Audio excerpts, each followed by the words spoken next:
Alright, Mercy. We finished escorting... That armor makes you look good. Thank you. Like a golden light. I am your sword and your shield. Shut up, Lydia. Thank you. Maxine back from her home since she decided to visit it again, but we still have those books to read from her mother's chest. Shut up, Lydia. She's not around, so we can read them now and see if maybe we don't want to give them to her just yet. So first we have her research notes of Durarius Romanus.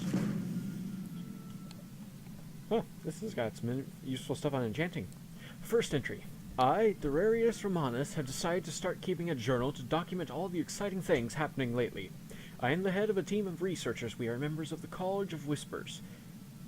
Oh, those guys. The evil College of Magic. Inquisitors tasked with questioning summoned Daedra. In particular, we're interested in the inner workings of necromancy. We wanted to know what the Daedra knew on the topic. After much trial and error in our workshop in the Colovian Highlands, we finally summoned a Daedra who knew much on the topic. It was surprisingly compliant, which led many of us to question the legitimacy of the information. It explained how the darkest of all necromancy works. Creation of black soul gems has been known to mages for ages. Mages thought that the human soul within a black soul gem was completely converted to magic in the process of using it for enchanting an item. The Daedra claims that this part is not accurate. If what it says is true, then those souls actually go to a specific realm in Oblivion, the Soul Cairn. This realm has no Daedric prince, but beings called the Ideal Masters. These beings have only one interest, and that is the acquisition of more souls. This means that all mages who resort to the use of black soul gems end up having dealings with the Ideal Masters eventually. The Daedra tells us that the standard trade that is proposed by the Ideal Masters is a simple one. Souls for the ability to command the undead legions of the Soul Cairn. At first glance, this deal appears fair and highly beneficial to the mage. However, in that mage's pursuit of souls, what they don't realize is that they come to rely far too much on the Soul Cairn's legions. This eventually leads to the mage using more power than they have given to the Soul Cairn, causing their own soul to become claimed by the Ideal Masters. This would most certainly explain why this knowledge has been hidden until now. Anyone who learns the Ideal Masters ends up with their soul taken by them. Before the Daedra departed, he mentioned that there could be an alternative methods for dealing with the Ideal Masters. My fellow researchers must take a moment to discuss this knowledge. Second entry. After much deliberation, my team and I agree that we can't report this information to the College of Whispers. Far too many would gain incredible power in a short time if the information were true. If the information was false, then we would be discredited. Not reporting any information will mean that soon they'll send someone to investigate our delay. I don't believe we have much choice on the matter. We are packing up our equipment and research materials. We'll head north to Skyrim through the mountains and avoid the roads. The College of Whispers will send even more members after us when they discover we've disappeared. Clearly this information is dangerous, but we must find out its implications on our own.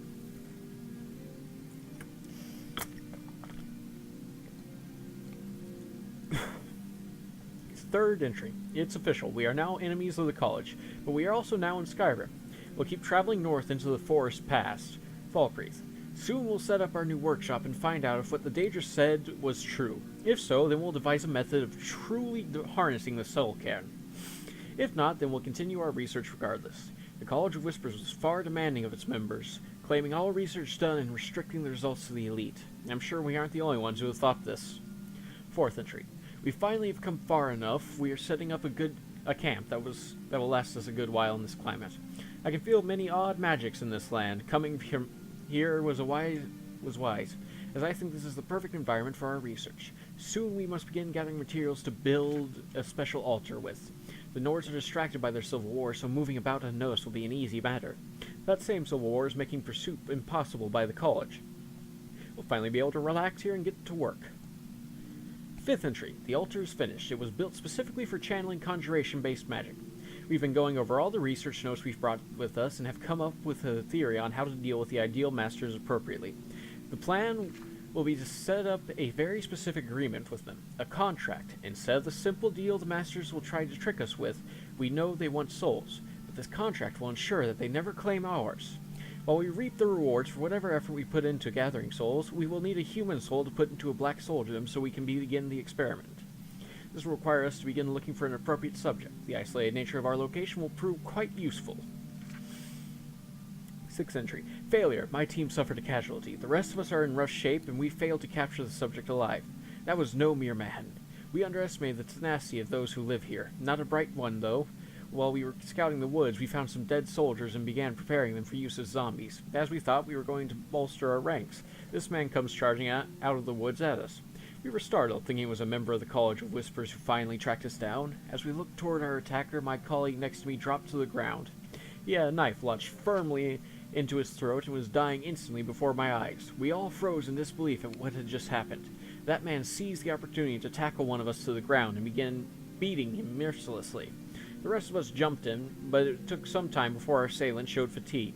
We thought that we were finally going to capture him alive. That's when he picked up a large rock off the ground and began charging again. We reacted with our harshest destruction magic and slew the man. Curse our luck! This will set us back considerably. Upon investigation of the man's belongings, we conclude that he must be a local hunter. We even found a picture of a cute young lady with her daughter. It must be his wife and child. Once we've tended our wounds, I think they'll make great research materials. Oh, I wish this guy was alive so I could kill him myself. 7th entry. It's been some time since our encounter with the hunter, and we are back in fighting shape. We know the lay of this land very well now, and will not permit ourselves to be struck down by another local. We have come into contact with other local mages who also share our interest in the study of dark magic. However, to call them primitive would be an understatement. These are forsworn witches. They told us of an old mine nearby that hasn't been used for its original purpose for a long time. The miners accidentally discovered a locked-away cavern, which ended up killing them all from poisonous gas. The gas eventually cleared, leaving behind nothing but corpses. Eventually, a powerful hag raven took up residence here, using the corpses to create a small army of zombies, which she used to solidify her territory. She now has Briarheart warriors for bodyguards and a colony of Forsworn living in that mine and cavern. As their witches grew in power, they learned to summon all manner of dangers to serve them. The hag raven has become so powerful, she now even commands some of the local werewolves. It is a little pit of the damned. Luckily, they seem disinterested in us as we pose no threat, and our camp isn't in her territory. We've even traded some goods with them, which has proved vital to getting our research back on track. We must take great care when dealing with them, as they are enemies we do not want. We also can't let them know what we are doing out here. Needless to say, we'll be avoiding her territory from now on. 8th entry. The time has finally come. It is the 13th of Frostfall. We've been watching the pair of females for a while now. They live in a cabin some distance away.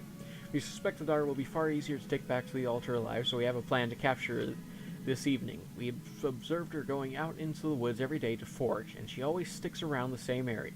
We must act quickly, as we do not need her mother to become involved. The weather today is also in our favor, but I'm sure many of us could do without the bitter coldness of this land. Soon we'll see if the information given to us by that danger is true or not. We'll also get to repay the favor to that damn hunter. 9th entry. We have found the girl, and much to our surprise, she appears to be way past her usual time and lost. The weather is frigid, but the rain and darkness conceals us well. The sound of our careful steps are muffled by the rain falling through the trees. We are being extremely cautious and waiting. The girl is wearing herself out and not equipped to last in this weather. She's even wandering in the direction toward our camp, so we'll keep letting her do the work for us. 10th entry. The girl appears to have been suffering from hypothermia. The time is now before she passes. We began to pursue the girl purposely, making noise in the mud as we ran. This frightened her into running, using the last of her energy. As she tripped over her own feet and fell in the mud, we put a sack over her head and struck her just hard enough to render her unconscious. I threw her over my shoulder and we went back to our camp. By the time we got back, frostbite was claiming her hands and feet. We had the altar finally prepared, so now we must trap her soul into a black soul gem. 11th entry. Amazing. What the Dager said was true. More importantly, the experiment was a total success. After we charged the altar with our own magic and the white souls of many animals, we revived the subject as we cast Soul Trap on her. She began to panic. She had no idea what was going on. That is when we began preparing her body to become a zombie while she was still alive. She did not last long during the experience, forcing her tormented soul into the black soul gem. This soul was particularly pure and full of fear from her passing. The next step in our experiment was to break the black soul gem on the altar as we began to open a small portal into oblivion. It worked like a charm. The Ideal Masters immediately struck up a conversation with us. They were curious to know why a soul was offered freely to them instead of used for enchantment. We explained that we were interested in striking a deal with them and that soul was the down payment. The Ideal Masters gave us the standard deal speech, and we refused, telling them that we wished to have a deal of our choosing that would strongly benefit them. The terms were simple. We offer up full power souls to the Ideal Masters, and this adds to our account. with them. We gain the ability to use this power at any time of our choosing with a strict limit of how much power we've put in. Those in possession of this contract cannot have their souls claimed by the Soul Cairn. My team and I can now access the power of undead legions without fear of consequence. If we could gather up enough souls, we could instantly summon an undead army of thousands out of thin air, ready to make us the rulers of this land. We'll never have anyone question our research or to report to ever again. With freedom to exploit this power, nothing will stop us. Most of us are weary from the ritual, but that didn't stop a couple of my colleagues from continuing to prepare the girl's corpse into a zombie. We will need quite a few to gather more souls if we want the Soul Cairn's legion.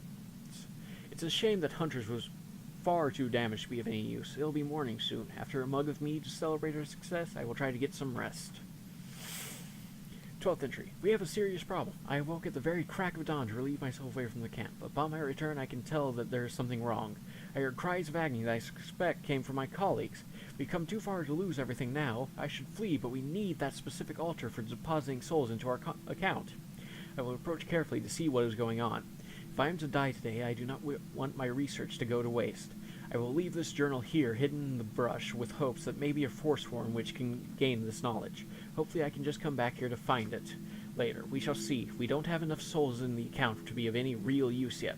The child zombie isn't ready either, as she is mostly taken apart at the moment and requires much work and donor parts before reanimation. So I will have to rely on my own magic for this. May luck be on my side. I hope I can get into the Soul Cairn and kill that guy again. Yvonne's journal.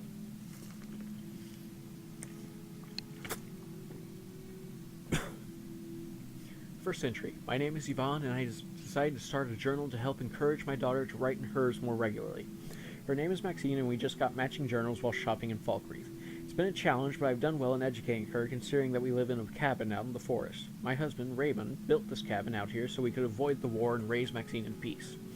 We considered just staying in Falkreath, but that city is a bit creepy for raising a child in. Maxine seemed happy, though. She's exceedingly smart for her age and enjoys learning as much as I can teach her. She loves her new journal very much and is taken to hiding under her bed. Not only is she literate, but she is quite the little survivalist. If it can be eaten without a fight, Maxine brings it home every day. Raymond spent most of his time hunting, while I attended to the cabin in Maxine. But all of that changed recently. One evening, Raymond didn't return home at his usual time. After about an hour passed, I became worried enough to go out looking for him in the dark. I searched all night, but could not find him, any trace of him. I came back to the cabin, hoping that he'd returned once he had daylight again. To keep Maxine from worrying, I told her that he simply got lost, and will be back eventually. I feel terrible for not telling her what I was really thinking. I was scared to death. I still am.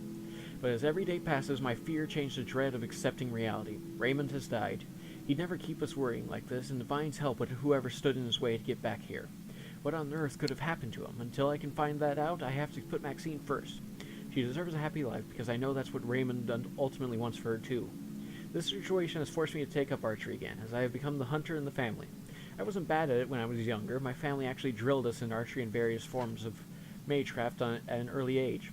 Raymond's overprotective nature has softened me. It was also that very nature that brought us together. That man was the very definition of fearless. He had a noble temper. When he got mad, he became murderously violent. But the only thing that could ever get that man mad is if you were a physical threat to him or his family. Maybe that's another reason why he wanted to move out here, so he could protect us better. Oh, Raymond, I need your strength now more than ever. Can I find a single part of this story that's not incredibly depressing? Well, I suppose the part where I adopt Maxine is slightly of a bittersweet ending. Second entry. Still no sign of Raymond, confirming in my mind what has happened. I do my best to keep smiling around Maxine, but it's incredibly hard sometimes. Summer leaving the land isn't helping my attitude either. I can feel a chill approaching, indicating we will be in for a harsh winter. It's for that reason that I have granted Maxine a little more liberty to search for food. I have been practicing so much with a bow that I have blisters and calluses on my fingers. My shot has become much better than it ever was when I was younger. I guess when you have to rely on it to eat, you get food good fast or starve to death trying. I also dragged out all of my family's old books. Some of them I can just barely remember how to read, but I have notes from when I was a child that are really helping to refresh my memory. I've decided to start teaching Maxine all about alchemy. Her knowledge of nature makes it easy to teach it to her. She really seems to enjoy it, and I think it's helping keep both of our minds off Raymond. We study every night while making and eating dinner. One night, while I was looking over one of the books, I discovered something interesting. The reason why archery and magecraft are a tradition in my family stems from an extensive legacy going back many generations. I wish I could translate more, but I am not a proper mage. Third entry. I was right about winter fast approaching. It's gotten unreasonably cold. Game has become scarce, forcing both Maxine and I to go much farther away from the cabin to get any food. Worse yet, I can't spend as much time hunting with all the wood chopping to do. I find myself relying more and more on her. If we are going to make it, then it'll take both of us, working as hard as we can for now. In Maxine's spare time, I catch her trying to make potions. I'm not sure if she's made anything I'd want to drink yet, though. I've been letting her read my old family books a lot, and I think she's beginning to make sense of some things. I still haven't discovered exactly why my family has such a legacy described in these books. None of us were famous as far as I know. I do know that all this recent hardship is toughening me up. My hands are steady and fast from archery. My strength is also being built up by all this wood chopping. Raymond would be proud of both of us. I think I hear Maxine talking to her journal sometimes. She's a creative one. Makes sense that she would make an imaginary friend out here with it just being us. Maxine is so adorable. I just love her so much. She's a lot like me in that regard, as I find myself talking to Raymond in my own imagination. If this winter gets really bad, I will tell her that we'll go to Falkreath to look for a new home. It's not an ideal setting, but I want what's best for her, even if it means abandoning the cabin. Raymond, you would understand, would want this too, right? Oh, come on. Everything in this is depressing. Fourth entry. Maxine is late getting back home. I swear I will tan her hide when she gets back. And this is where that happened. She knows better than to be late. I'm going to get ready and go out looking for her immediately. I will take no chances. I lost Raymond, but I won't lose you too, Maxine. Just wait for Mommy. I'm coming. I'm bringing along this journal to take notes on any clues my tracking reveals. Last time I went out looking for Raymond, I almost got lost myself. One last thing before I go. I'm coating all my arrows in the nastiest poison I could learn to make from my family books. I'm going to do this your way, Raymond. No questions asked, whatever it takes to bring Maxine home. I swear this. Oh, there's some nasty-looking arrows. Fifth entry. It's no wonder she got lost out here. The rain is making this impossible. I'm taking far too much time to find her. It's so damn cold out here. She's not properly dressed for this. I told her to take along her winter clothes in case it got cold. That girl, she was probably worried that it would just be an extra thing to carry in case she found a lot of food. I keep finding her trail, losing it, backtracking, and finding it again. She must have been wandering in circles around here, but she seems to be getting farther and farther away from the cabin. It's been hours, and I can't waste time doing this the normal way.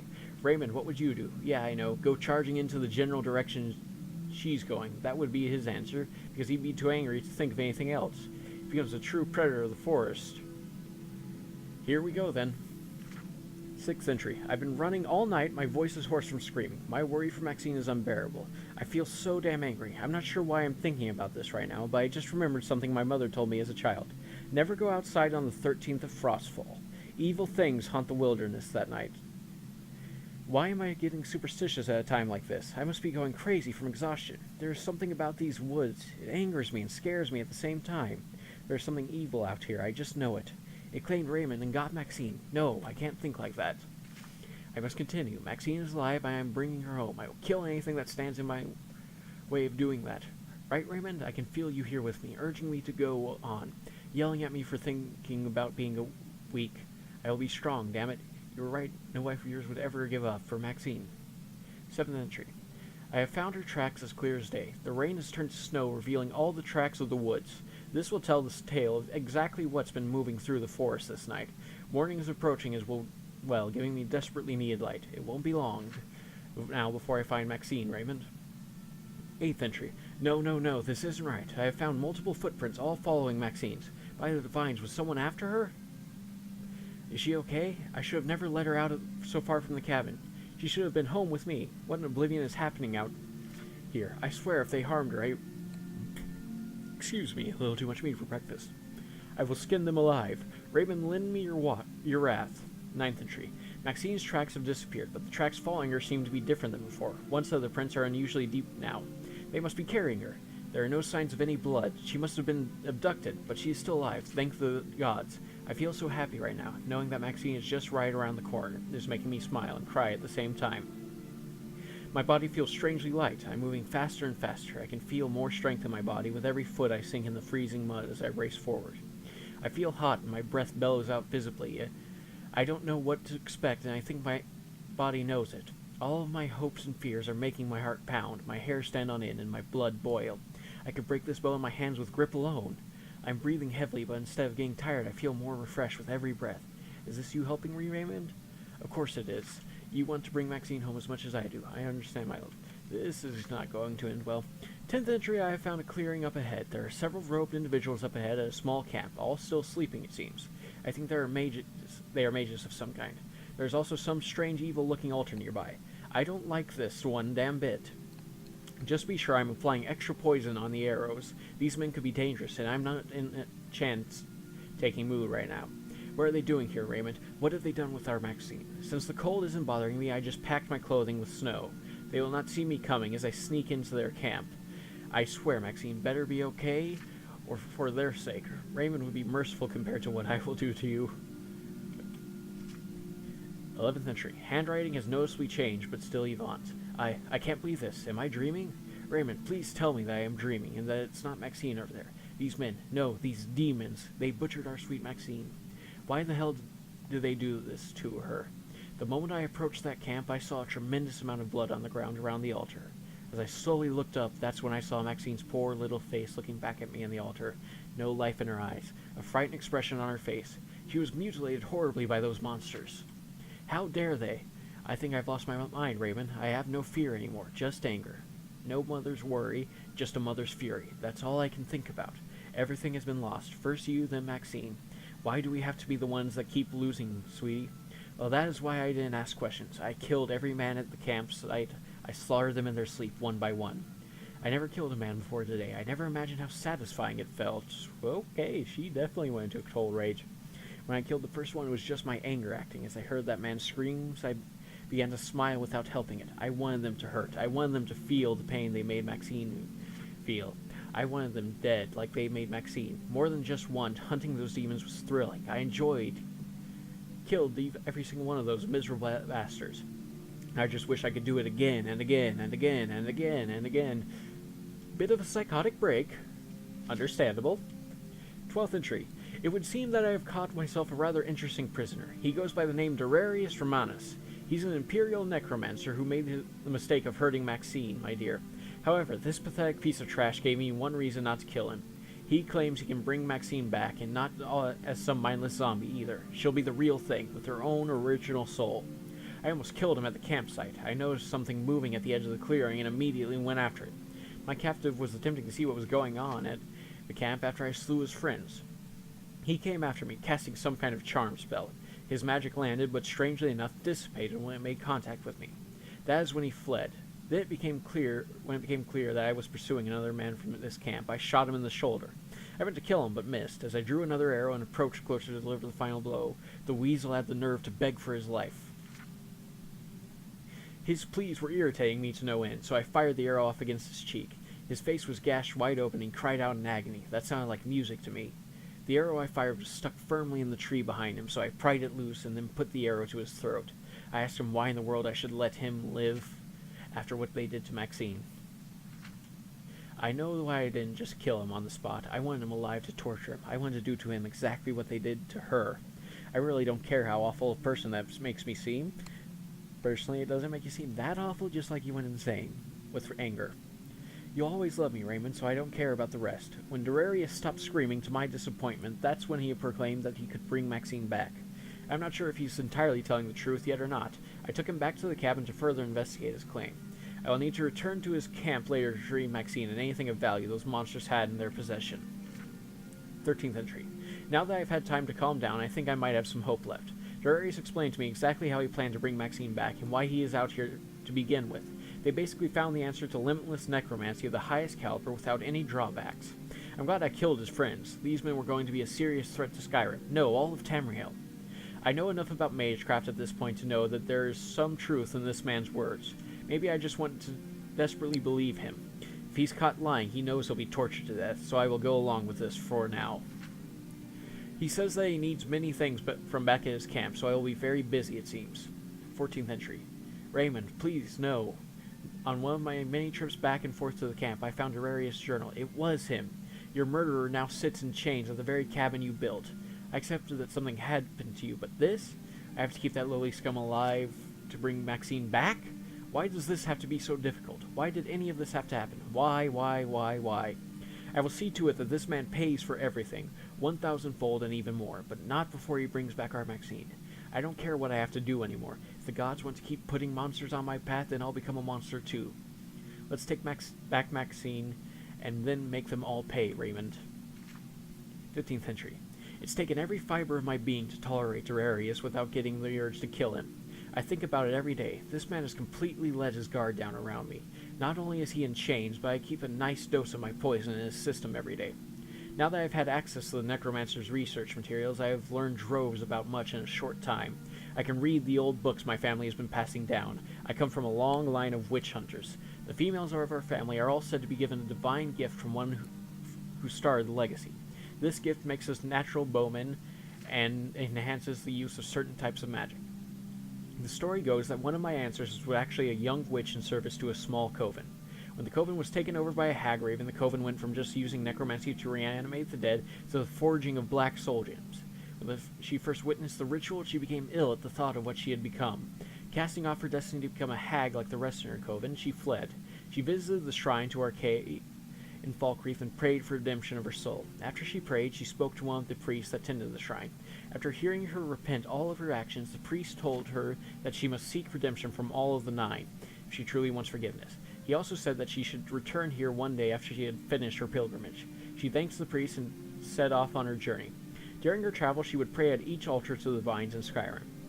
As she traveled, she saw more and more of the land's plight, battles being fought and soldiers dying, necromancers trying to raise armies of the undead, kings abusing their citizens. The cruelty of man only begets more cruelty upon itself. After praying at the last shrine on her journey, she began to think to herself about how selfish she must seem. She is wandering all over Skyrim, a land full of problems, and here she is, only concerned about her own soul. She pondered this as she made her way back to Falkreath. As she walked in, she saw the same priest praying at the altar. He told her that he knew she would return and that he had been watching over her since she first left. He asked her, "What did you learn for your pilgrimage?" She immediately fell to the ground as if to pray and said, "I am small, but my sins are great. The 9 have no reason to look favorably upon me. I am selfish and a coward for thinking I could run from my problems so easily. If the 9 would hear me, I would ask for one thing, power. The power to challenge those that would lust after it at the expense of his fellow man. The power to protect this dying world from itself. The power to save all the wailing souls all over this land that I am powerless to help. If they gave me the power, I will let them decide if I am worthy by my actions." The priest grinned and replied, "Now that's the talk I've been waiting to hear for a long time. It will be done. Prove your dedication to this cause." The coven you fled from has been taking travelers on the road and children out of their beds at night. If you are serious about this, then slay them in the name of the 9. The woman paused for a moment, stunned at the request. She looked up and said that it will be done. Nervous at what she was about to do, she made her way to where her old coven was located. When she arrived, she was horrified at what she saw. Her coven of simple witches had degraded into the worst kind of depravity. They were harnessing the souls of their victims through live cannibalism. The witches she knew were all distorting into hag ravens themselves. The young woman knew what she had to do. She used the bow she had come to rely on during her pilgrimage, poison she crafted from her knowledge as a witch, and magic she honed from many risky situations. She began by simple assassination, but once her presence had been alerted, things turned into a brawl. Only she walked out there alive. She had fought like she never fought before. Covered in blood and exhausted, she collapsed. She awoke to find the priest tending to her wounds. Realizing she was safe and back in Falkreath, she asked what had happened. The priest told her that today a witch hunter was born. In the morning, she was preparing to set out. The priest asked her what she planned to do from now on. She told the priest that apparently she had the power she was seeking all along, and now she's just wasting time by staying around. Her new mission was to eliminate every foul thing in Skyrim in the name of the 9. The priest asked if he could say one last thing to her before she left. He said, "On this path you will find more than just redemption. There will be many difficult times ahead of you, but you will find love and start a family. This mission you have taken upon yourself to accomplish is a never-ending one. It won't be just yours. The power you came to me seeking, that same power you found within yourself. It will be passed on to every woman in your bloodline. Never again will your family resort to necromancy, or lest they give up this gift. The 9 heard your prayers and have made it possible for your family to never be powerless in the face of evil again. Remember this. If your bloodline ever uses dark magic again, not only will your gifts be stripped, but your souls be damned. As the priest said that, he vanished without a trace. When the woman asked around Falkreath, no one knew of the man she spoke of. Her adventures began as she set across Skyrim, destroying all who spit in the face of the Nine. Her infamy grew as she went from town to town. Demons and men grew to fear her equally. She carved a path of justice and blood across the land. She became known by many names: the Holy Executioner, the Vengeful Valkyrie, the Divine Bow Maiden, the Witch Hunter. No matter what name given to her, she pursued the worst of this world to the ends of it. After conquering the last of her known enemies, she wondered if this is all she'll ever know, being the only one left on a bloody battlefield. She wondered how many times had she seen this crimson image before. As she began to learn a peaceful life, she met a warrior whom she fell in love with. With her life as a witch hunter over, she began a family. Her first child was a girl, and like her, immediately showed talent in the art of witch hunting. One day, 2 Daedric princes appeared before her, Azura and Meridia. Meridia spoke to her first, congratulating her on her efforts that rid most of the land of necromancy. However, she then said that there was still far too much left to be done for her family yet.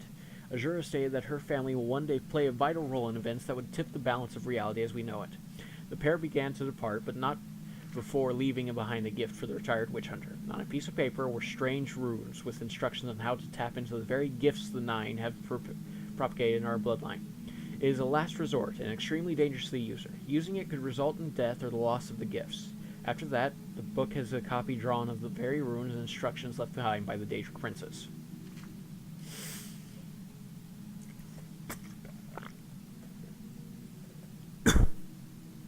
I'm not even sure how to process this, so I'm supposed to be some witch hunter? Very interesting. What do you think of all this, Raymond?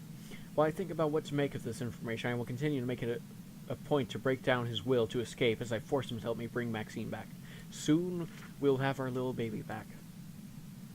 16th entry. Durarius has been more than cooperative with teaching me about magic and necromancy. I despise this man more and more with every word he speaks.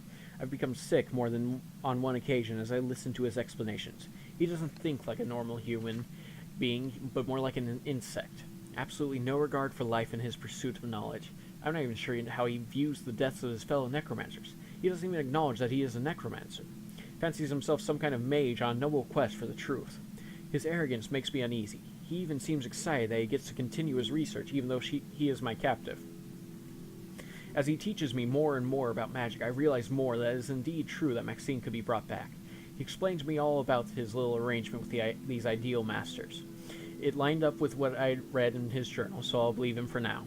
I've made it clear to him exactly what my poison is doing to him. One part of it will suppress any magic he can regenerate, another part eats away at the magic he already has, and another special part that makes him extremely allergic to magic.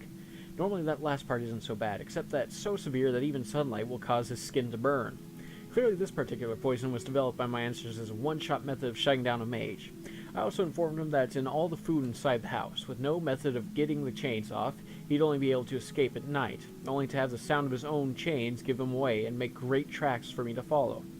I really thought of everything. Raymond, 17th entry. This necromancer seems apprehensive as of late. I believe he's become nervous at the fact that I've picked up magic so quickly. The more he seems impressed, the more he seems more wary of me. I'll have to keep a closer eye on him as we proceed. As gruesome as it may be, I understand the purpose of what they did to Maxine. They weren't mindlessly mutilating her, but rather removing the parts of her that would no longer function for her properly as a zombie. As much as this disgusts me, in order to bring Maxine back, we must reassemble her with body parts that were all properly working before death. Her brain and heart are intact, the most vital parts needed to anchor the original soul back to the original body. I think I've become desensitized by spending time with Durarius. If this is what it takes to bring her back, then so be it. Raymond, please support me in this. I know you must be angry. This is for Maxine. None of this was fair to her. I will take back what they've taken from her at any cost. 18th entry. I wish I didn't have to understand as much about this as I do now. To bring Maxine back will have many terrible costs. First, we must gather compatible parts for her from the bodies of dead children. As if that wasn't terrible enough, we need a large amount of black soul energy in order to bring her back. One powerful soul to trade for hers, and another to bring her back from the soul cairn and anchor her to her body. Both souls must be trapped in a black soul gem in a horrific manner, and it must be powerful souls, belonging to either a child pure of heart or a powerful, skilled adult. In addition to all that, we must amass an incredible amount of white soul energy to be used in the entire process. That energy is needed for not only the ritual, but is used to give spark to Maxine's mind and body, reanimating the soul and body simultaneously. She'll awaken and continue to be Maxine, just with an altered body. She won't be a monster. She'll be my sweet Maxine. As much as I want to continue on with this, I find myself hesitating. Raymond, after reading my family's books, I'm worried about what will happen by participating in this. It's probably just superstition, however the instruction left behind by the Daedra. I have looked into what exactly those runes do. It's an amplification spell. It multiplies the user's natural abilities, but the drain on the body is enormous. I imagine that if witch hunters used it before me, they'd end up using it for a variety of tasks in quick succession. I wonder if it could be used in other ways. It's not normal magic, but it's not dark magic either. The spells seem to respond to various factors within the user, so the outcome will be very different from person to person, and how that person is feeling at the time of use. I wonder if this will prove useful in the future. Either way, I have decided. We are going to proceed. Maxine will come home. 19th entry. Both Darius and I have made our way to Falkreath, and ancestors forgive me. I know this is exactly where the Divine supposedly gave us our gifts. I am a blasphemer now and have no right to be here. I am only helping this man sneak into here with an arrow pointed at his back in case he runs. Darius seems more than happy to work alone as he goes from coffin to coffin. He found a dark elf girl and took her eyes, feet, a portion of skin, and part of an arm. He found a red girl and took her hand. The sound of bone being sawed made me vomit twice already. I'm glad to know that I am not cut out for this, but equally disgusted with myself for allowing grave robbing to occur on my behalf. Raymond, I understand why you attacked those men when you saw them doing this to those dead soldiers. You immediately knew they were a threat to Maxine and I, and you went charging in like you always do. It makes me glad to know that you fought bravely and took one of these scum with you. If your soul was in the soul cairn, then I'd be working to bring you back too. I guess I didn't really lie to Maxine after all. You really did become lost, didn't you? I'll search for a way to find your soul after Maxine is back. I promise. Darius seems like he is ready to go now, so we must make haste away from here. I love you, Raymond. 20th entry. I have never been more mortified in my life. Helping to graft new body parts onto Maxine has left me disturbed. Do I value other humans as much as my own family? Aren't all lives equal? Isn't it natural for a mother to value the life of her own child above all else? My mind keeps going in circles, only stopping to attack myself for what I know to be wrong. I fear I may be going insane throughout this process, but at the same time, my hope for this working is increasing. She is one step closer to being back in my arms again. No, I can't give a damn about what's right and wrong anymore. Those children were already dead. Is it so bad that they are helping to give Maxine a second chance they can't have? This process can only work due to the unique circumstances of what happened to Maxine. I can't doubt myself anymore. This is the right thing to do. Now there is the matter of getting black souls and white souls. I have a large stockpile of empty gems ready. I have escorted Darius to his altar a couple times to make empty black soul gems. I actually have a pretty good idea of where to fill these that sits well with me. Since Darius doesn't know, I found his journal. I asked him if he knew of any other necromancers in the area. He didn't give me the information at first, until I told him that was the only way he was getting powerful black souls. He sugarcoated the details of the mine and cavern to me, probably hoping that I end up dead by going. I've taken down bears, mountain lions, and men with my bow and poisons. I have a plan, Raymond. I think you'll like it, aside from the part where I have to risk my life. My old family book said I should have lost my gift already by committing acts of necromancy. But so honestly, I feel that couldn't be farther from the truth. I know an incredible amount about magic now. I've been practicing with my bow every day, and my shots have been only improved. In the priest told my answer so that she had the power she wanted all along. So what right do the 9 have to have an opinion on my talents? Everything she did was all her. Proof of that is in the amplification spell left by Ashura and Meridia. I'm going to go to the mine alone. I've drugged Darius with a very potent sleeping potion. He'll be out for days now. I have crafted rough explosives, powerful poisons, and enchanted all of my gear. Well, she definitely went prepared. Let's see if I can't become the witch hunter from the book. I have come way too far to consider any other course of action. If the 9 would hear my words, I'd ask them why they let this happen to Maxine to begin with. And all they do is dictate what's right and wrong, and they are weak when it comes to actually doing anything useful about it. I won't be pushed around like my ancestors. I seek no forgiveness. If anything, I proudly walk on this path to damnation if it means Maxine will be brought back. I'm the one with all the power, and the gods merely seek to manipulate us into following their rules. No more. I'll set right their mistakes by my own hand. Men do not need gods to guide them. They need powerful men who know better to do the right thing. All the problems of this world are not just caused by the greed of man. It's also caused by weak gods that do nothing when evil trespasses on the land. The solution as it always has been. People must rise up and conquer their fear rather than remain complacent by faith. Just like my ancestor did, I am off now, Raymond. Wish me luck, my love. I will need it. 21st entry. This is a long one. It is done. That entire operation was a success, but turned out far more brutal than I could have imagined. It seems like my plan might just work after all. I killed everything in that mine. Horrors I've never dared to see before. I think I lost a part of myself in there, Raymond. I understand something now that my ancestor did. I do indeed have a gift at this. I got out of there with only minor injuries, but I had to fight like I never fought before. It was far more than just me trying to survive for my life. I became consumed by the urge to punish all that was evil there. I was ruthless. I didn't hesitate for a moment. All I felt was rage, and my body produced fury. It became so much easier after each kill. Soon I was doing it without even thinking about it. I've been quite busy this last couple of days. I trapped every soul black and white. I skinned the very last surviving witch alive as I trapped her soul. I collected every usable part I could from all of their corpses. After I was done, I rigged the entire mine with my explosives and ended up caving in a good part of the mountainside. Needless to say, that terrible place no longer exists, and neither do the residents. Everything is just about ready for me to spring my plan into action. I will have to revive Dorarius so we can finally get Maxine back. The time has come, Raymond. The promised day. There is a good chance I might not come back from this. I will have to give Dorarius an antidote for the poison so he can use magic for the ritual, which will open him up to a variety of options for foul play. I'm confident, however. While he slept for 2 days straight, I was busy getting ready for today. Every tool in my magical arsenal will be used here tonight. Just in case, I have prepared my body accordingly with the instructions left to me. The runes are inscribed perfectly and hidden under my clothing. If need be, I'll even use the amplification spell. I have even thought about Maxine in all of this. Since this could be my very last entry, I want you to know that I love you, Raymond, that I fought hard for our family. I will look for you in the afterlife so you won't be wanderlost anymore.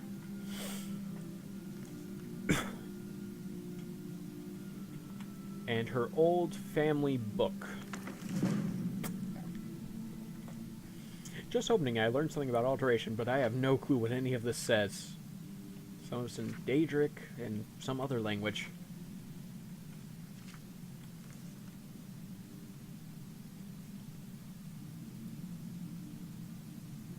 Honor to you, my friend. It would be wrong, right, if I gathered all the materials listed throughout the various notes and books we found and tried to perform the same ritual in reverse, only with 2 already trapped, only instead of offering powerful souls, offered dragon souls. That would be wrong, right? Lydia, please, shut up. Yeah, that would be very wrong. Long life to you, Thane. Lydia, shut up. I need to think on this. After I have some food, because I'm starving.